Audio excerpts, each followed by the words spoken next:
Tahap akhir pelaksanaan tahapan pemilu 2024 tinggal selangkah lagi. Bertepatan dengan hari penampahan Galungan, Kecamatan Buleleng sebagai kecamatan dengan jumlah TPS terbanyak di Kabupaten Buleleng melaksanakan pleno hasil rekapitulasi penghitungan perolehan suara dan penandatanganan hasil di tingkat PPK Kecamatan Buleleng.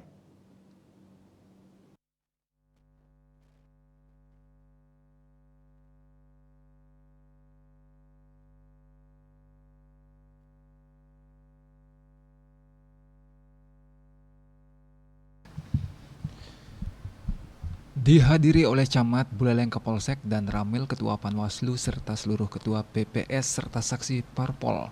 Penghitungan perolehan suara dari seluruh TPS yang ada di Kecamatan Buleleng dilakukan secara menyeluruh, yakni masing-masing desa, kelurahan yang ada di Kecamatan Buleleng.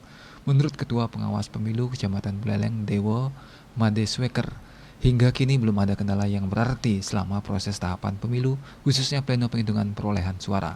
Hanya saja terkendala pada salah satu caleg partai yang mengundurkan diri, namun suara masih dihitung. Kelihatannya sampai saat ini tidak ada masalah. Kalau sekarang yang bermasalah ini kelihatannya karena ada salah satu caleg yang mengundurkan diri dari Partai Golkar. Itu masih terimport sebagai perolehan suara mereka.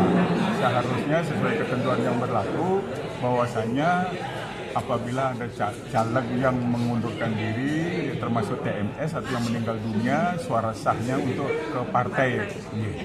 Berarti yang ke calegnya hangus seperti aja ya? Ya, jadi langsung ke perolehannya ke partai supaya suaranya tidak hilang.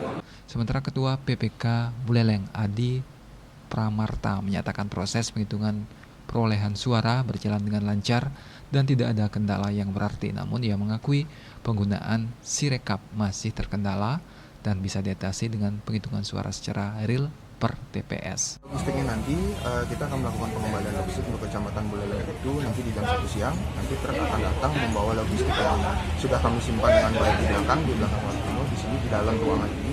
Jadi nanti logistik akan langsung dibawa ke gudang.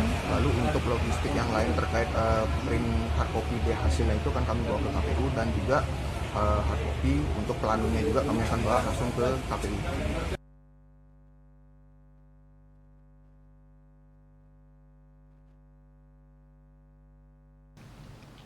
Pengembalian logistik dilakukan dengan menggunakan 9 truk ke gudang logistik KPU Buleleng. Yasri Yuli, Bali TV.